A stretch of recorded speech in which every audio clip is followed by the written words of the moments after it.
South Lakes is a comprehensive high school. It's a high school that has very, very high expectations of its student body and staff and community. It is the high school for Reston, and as such reflects all that is great and good about Reston. It's a school that values not only academic excellence, but civic responsibility, sense of community, a sense of service, stewardship. South Lakes is a school that has historically had very, very high expectations for its students in not only the traditional humanities, but also the sciences as well.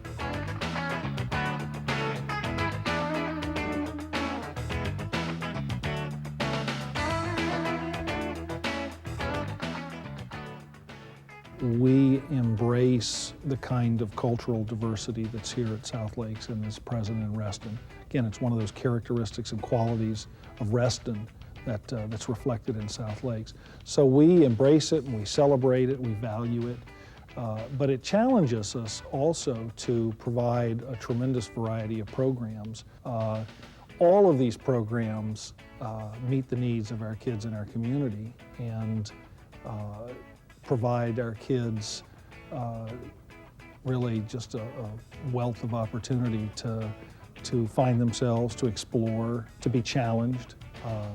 So yes, we not only celebrate cultural diversity, but we embrace and seek a program diversity that'll meet the needs of all of our kids. Students need to pick a certain number of science classes to take in order to graduate. The normal progression is to take biology as a freshman, chemistry as a sophomore, and then their junior or senior year they can take either physics or a class that Fairfax County has called Geosystems. The laboratory involved testing water for a variety of different ions. We've been working on a water unit, and one of their tasks today was to determine the ions that were present in a sample of water. So they were given a mystery water, and they had to determine whether or not that water contained iron ions, calcium ions, sulfate ions, or chloride ions. I hope that the students see that chemistry is a part of all the decisions that they make every single day. You cannot purchase a product, buy a car, look at environmental issues, the ozone layer, just to give one example, that fish kill that's been happening in Maryland, without somehow thinking about chemistry. So I hope that they learn the skills that they need to be able to take chemistry with them, however they do that in their adult life. The lesson we were doing today it was an AP Physics class. And I was introducing some rotational concepts. One of them is rotational inertia, the other one was torque. Rotational inertia is kind of a neat topic because there's so many everyday applications that a lot of students don't think about. Like the way I started off was talking about a bicycle. When you're a kid, you ride a bike, but you don't think about the fact that when you're riding the bike, it doesn't tip over. And there's a reason for that. And there's a lot of questions that get answered that students didn't even know they had questions about. It's kind of like, why does that happen? A lot of very everyday applications, but most students hadn't really thought about it before. So it's kind of neat to see the light bulbs going off over their head, you know. In our activity in the classroom, we were covering the functions of the cell organelles. We were trying to incorporate how the cell as itself works, how it relates to different things around it, how it relates to a factory per se, and how we use the organelles as closely to things that are in the factory, how they work well in the human body also. The students have an opportunity to work not only with themselves, but to individually evaluate what they've learned from a group. We, in my classroom, we stress a community of learners. Everybody comes with a wealth of knowledge. So we go on the premise that what you bring to the table is what we use, and what you bring to the table is what everyone can use. We cook for the entire kitchen, so we want to try to make a good plethora of information for everybody in the classroom. In my setting, when I teach science, it's important for students to know that science is not an elitist subject. Most of the time when people talk about science, they get this major fear of biology, chemistry, physics. But if it's taught on a level that it's a real subject, it has some practical applications. And what we were doing today, everybody knows what a factory does. Everybody knows how a factory works. So now that they only can go and look at a cell and see it as a factory, they don't have to do that memorization type thing. The knowledge is already there. It's based on what they already know. And it's been proven over and over and time again that if you base the knowledge on what a student already knows, he's not only learned it, he can use it again at another time.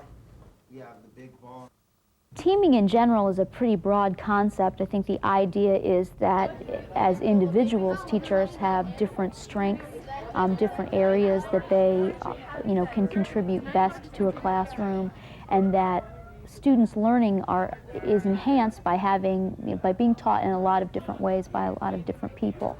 I think that the impetus for South Lakes was that we felt like freshman year was a very difficult transition, moving from a middle school into high school, and we felt that maybe there were some students that were falling through the cracks because we weren't addressing their needs as thoroughly as we could. So the idea behind the 9th grade team was that if you have several teachers that are all working with the same group of students, they identify the students' strengths better, and they can identify the weaknesses better, and they have each other as a resource to say, well, what's working with this student in your class, and this is what's working for me in my class, so that again you can maximize achievement of all the students across the board.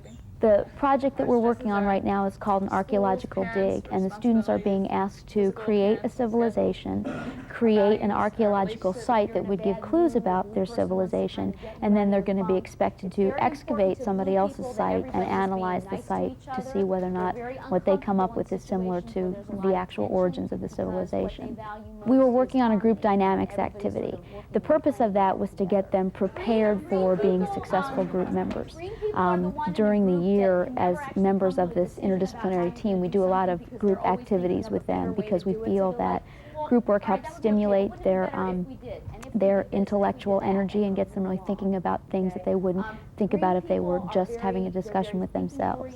And so we were talking about differences in personality types, and talking about how you could identify one personality type from another, and also talking about how you can successfully work together with somebody that may have a different personality type than you, so that again you can have an effective group experience and get done what you need to get done.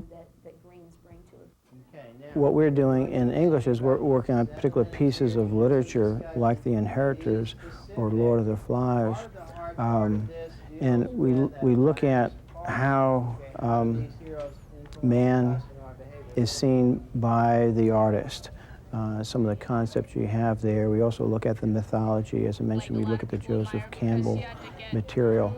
And so we look at what is man's nature, and how is that reflected in his conflicts and in the characters that are created by the writer. And so you look at those questions through the literature, as well as get a little different view from history, a little different view from biology. And when you put all those views together, you get a really different perspective that the kids can get involved in. And the kids, what we did in there was gave them some time to write first, very short time, about a minute and a half to write.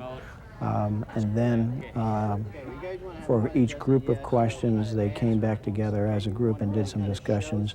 And we kind of pushed them into being as specific as they could, and it generated some interesting discussions. So I was pretty pleased with the conversations that I bounced around and so on. The unit that we're doing on early civilizations has a lot to do with just the connections that Mr. Archibald may be making in English with the literature. And of course, a lot of those things have to do with geographic setting. The images that the gods or goddesses may take on in literature have very strong connection with civilization. We have a lot of things that are connected to the science, what exactly is in a particular archaeological site, from looking at the remains that are discovered. And so we're trying to tie in as best we can, as often as we can, those other aspects of the other disciplines into the interdisciplinary course. The students were working on several different activities, learning stations I called them. that we're trying to get at really the root of a lot of different civilizations. What is it that civilizations have in common?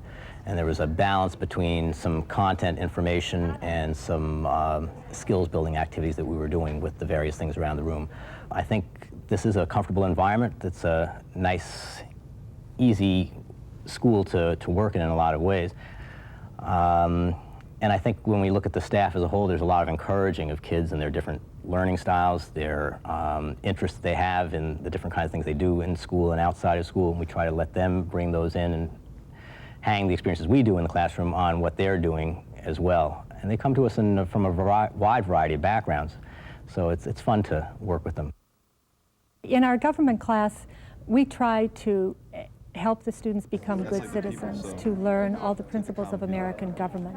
I feel it's very important that students become actively engaged in the learning process.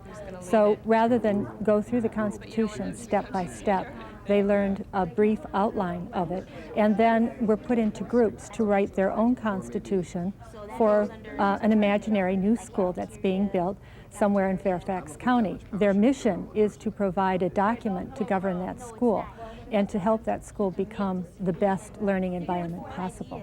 From this activity of studying the Constitution and writing their own Constitution, I hope that they learn how difficult it was to write a document over 200 years ago, how the various personalities played a very prominent role, how they had to make sure that every consideration was given from the chief executive to the legislative branch and on to the judicial. Also, that they had to compromise. They came with different ideas, wanted different, not forms of government, but various aspects of the government, and they all had to compromise on the final product. Active learning is getting the student involved in the learning process. Sometimes we like to impart information, and so we stand in front of the room and we talk. Students write down notes. They may or may not retain some of that information. If students really get actively involved, they will remember the various parts of the Constitution as we were doing today. They'll remember the difficulties they had in agreeing what their final product was going to be. And I think they'll come away with a better understanding of the Constitution today and how it was written. Which one creates what? In information systems, I think it's very important that the students apply the knowledge of the software to the real world. And one of the projects that I always do in my classes is to introduce the students to the stock market, ask them to think about what company might you like to invest in. And one of the projects I have them also do is tell me why they picked this company, and what this company does, and then we expand on this knowledge. I have them use Word to develop their ideas about why they chose that company. I have them use Excel to track the stocks, just closing prices, and then I have them use the internet and the newspapers to get all the information, because I think it is important they apply these skills. Information systems is a class that should be required of all students, because when they get ready to go to college, that the professor's not going to say, okay, after you've had a few weeks to learn Microsoft Word, I'm going to assign you a paper. They show up at college and say, we want the paper done, don't want it done in handwriting.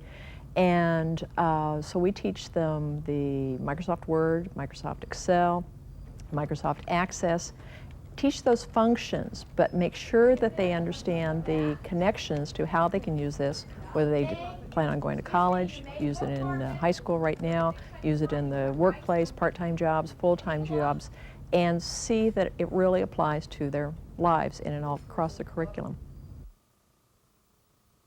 We were getting ready to take a quiz on a story that we had read about sarcasm. We were going over questions about the story and practicing vocabulary that they would need to do well on the quiz that we were going to take at the end of the period.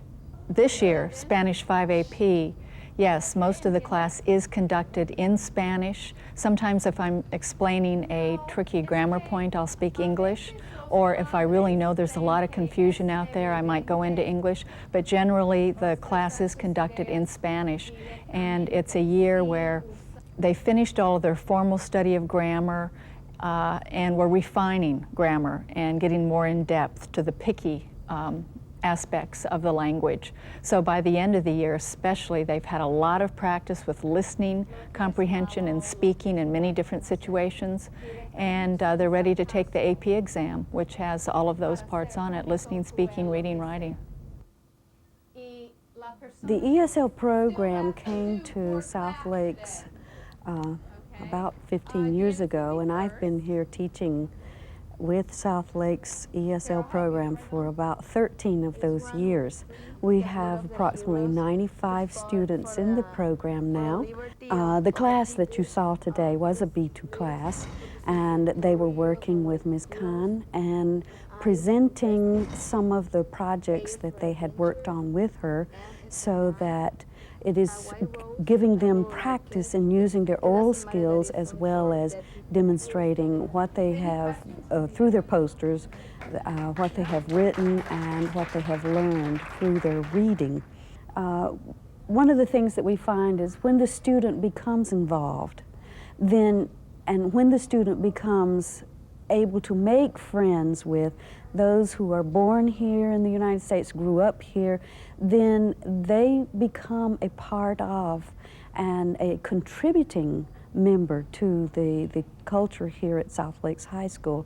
And that is ultimately our goal. We want to integrate them into the system, to get them to become a participating, a contributing member in their classes, in their clubs, in their school life.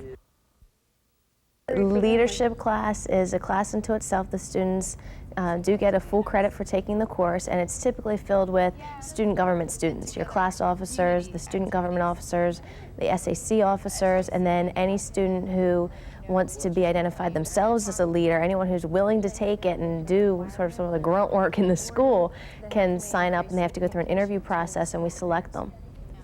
The students were working in groups on the school plan. The administration and faculty had gone over what they could do to implement the school plan, and now we were giving students a chance to figure out how they can make the school plan a reality, what they could do as students on their part, and what they would also like to see the faculty administration do. From the leadership class, they'll definitely have a feeling of fulfillment because they plan a lot of activities for the other students in the building, as well as organizational skills, group planning skills, group work skills, how to get along with adults and other peers as well. There's a lot of public speaking, a lot of benefits. We started the ROTC program here at South Lakes in 1975. Right now we have approximately 110 students in the program, or cadets in the program here at South Lakes. A lot of kids sometimes look at themselves and say, well, you know, what can I do? They may not be football players, they may not be basketball players, but ROTC has allowed at least some of the students here at South Lakes to be a part of a winning team and a successful team. Many benefits for the students taking ROTC. They learn success skills. If you ask any of the cadets what their instructors want them to be, they'll immediately respond with successful. They're learning skills how to communicate better, both orally and writing. We have requirements each grading period. They learn how to get up in front and lead a group during their oral presentations, which most of them initially are uncomfortable doing, but we see a tremendous improvement throughout the program in 1 year, and then for the students that we have for 1, 2, 3, or even 4 years. So they learn all those skills, how to mentally manage their priorities. Everyone has so many different priorities going on, and they have to mentally manage what's more important, what has to let go, what do we do, where do we put our focus. So they learn a lot of those skills. One of the main misconceptions in the community about the ROTC program is that we're not recruiting for the military. Some parents will come in and we'll give them a presentation, and they'll come in with, I don't want my daughter in the military. Well, once they see our presentation and find out the skills that they learn and how to mentally manage and how to study better and how to work with other people and all the skills that they learn, they're learning these to be successful in life, not necessarily if they want to go in the military or not. So we're not recruiting for the military. If students want to go in the military, we can help them. But most of the students that don't go in the military, they've learned skills that they're going to apply for their life, and they'll be more successful in life because of ROTC. One of the most important things that I think everybody needs to understand about the ROTC program is that, number one, It is about success. It is about working on your individual strengths and also looking at one's weaknesses and saying it's okay to have weaknesses, but it's not okay to ignore those weaknesses. And that is what it's about, self-esteem and being successful in whatever one chooses to do in life. South Lakes is the only school in the county that offers the whole spectrum of services, from individuals with disabilities who have a severe to a moderate level to all the way to individuals who are in GT or AP classes. So any student can receive their services here in any of our programs. We focus on 3 main areas in our program. The first is functional academics, where they learn to tell time, use money, know their address, address an envelope, read a menu, all the functional reading and writing and math skills that you need. The next is life skills, where they learn to take care of themselves, to cook, to clean, to ride a bus, to go to the grocery store, get your ID card, all of those things that are out in the community. And then the last one that we focus on, which is probably the biggest chunk of our time, is vocational skills, because they're vocational training. The snack bar is one part of our vocational training. It is the in-house training site, one of them, where they learn to restock the pretzel machine, they get the sodas ready, they work on their interpersonal skills, they service the customers when they come up. They do everything short of baking the pretzels themselves and running the cash machine. And they're right up there doing everything. It's a great interaction and social skills for our students with the rest of the population. Our program not only services the 3 areas that I mentioned, but it also goes into the regular classroom area.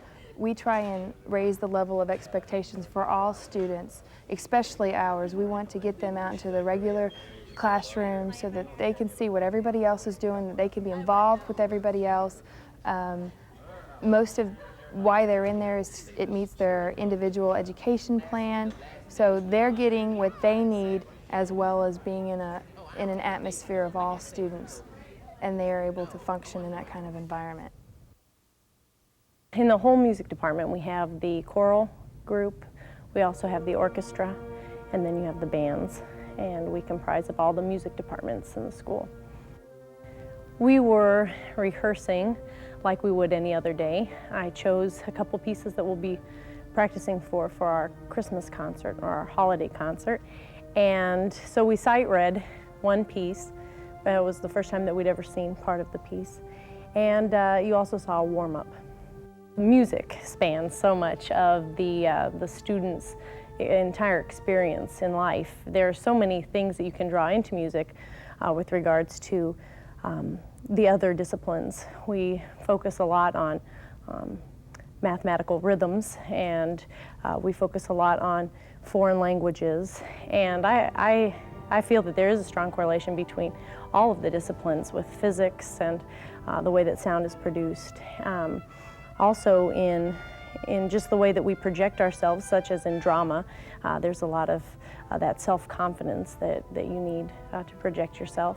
And you can bring in anything. If anybody said, I'd like the band to help me emphasize this in my classroom, I'm sure I could think of some way to have it fit in their classroom.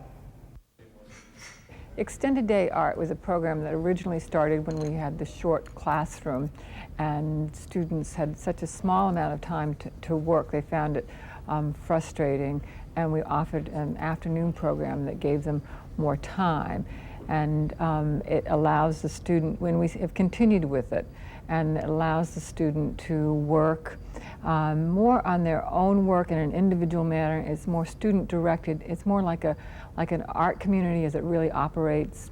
It's more relaxed. They do a lot more talking between themselves and sharing and critiquing.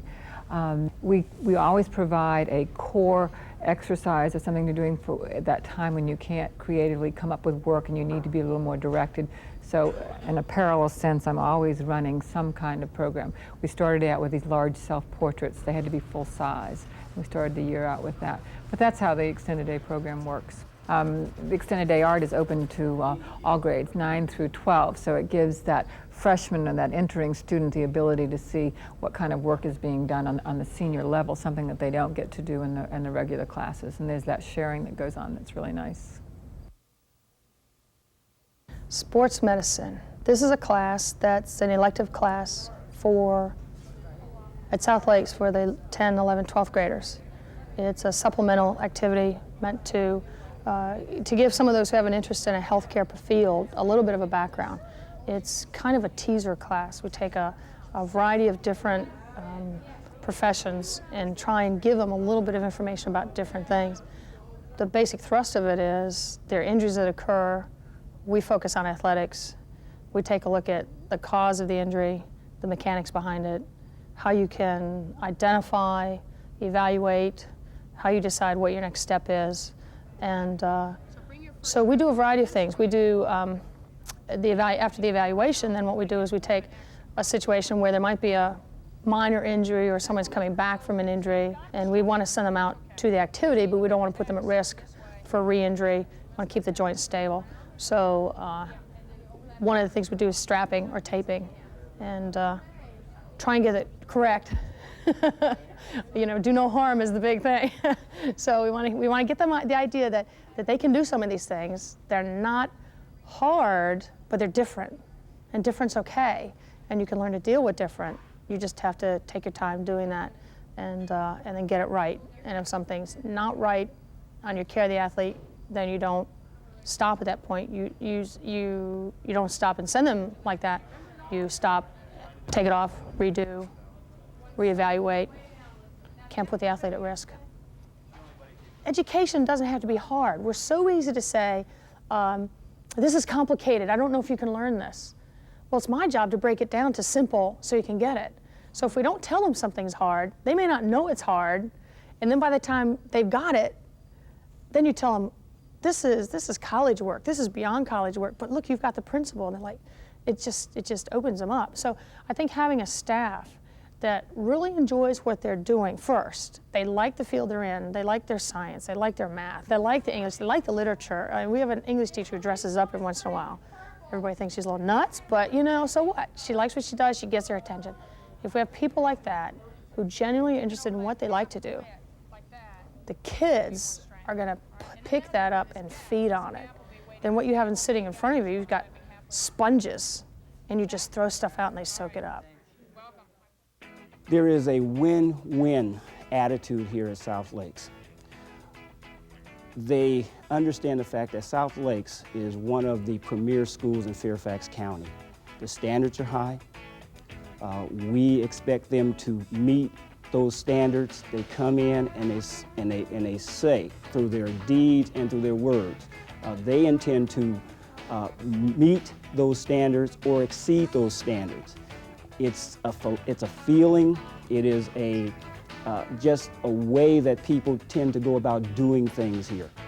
We all work together to see that student has every opportunity to succeed. And the students know this, and they take advantage of it because they know that here at South Lakes, they have the opportunity to succeed like nowhere else. We're here to make a difference in the lives of kids and to make a difference in their education. It's more than just providing a safe environment, which we work very hard to do. It's more than providing a secure environment. It's all about providing an environment in which learning is valued, in which learning is the essence of what we're after. So we challenge kids, and we pull them, and we push them, and we challenge them some more, and then we celebrate with them, all of this to make a difference in their lives. Every dream a reality, every student's success. That's the point of making a difference. Again, we celebrate diversity, we embrace it, we look for it. It's what we're about. But the responsibility of that is that we have to produce, we have to make good on that promise that we're going to make a difference for all kids. We've got a tremendous staff with a lot of different strengths. We've got a wonderful parent support group and a business, school business community partnership whose purpose, I would say, if I had to sum it up, would be just that, that children come to this school, they come into South Lakes, whether they realize it or not, with a dream, with something that they want to happen. They may not be able to articulate it when they come in as 9th graders, but at some point they will. And our job is to help make that happen and to give them the opportunity for it to happen.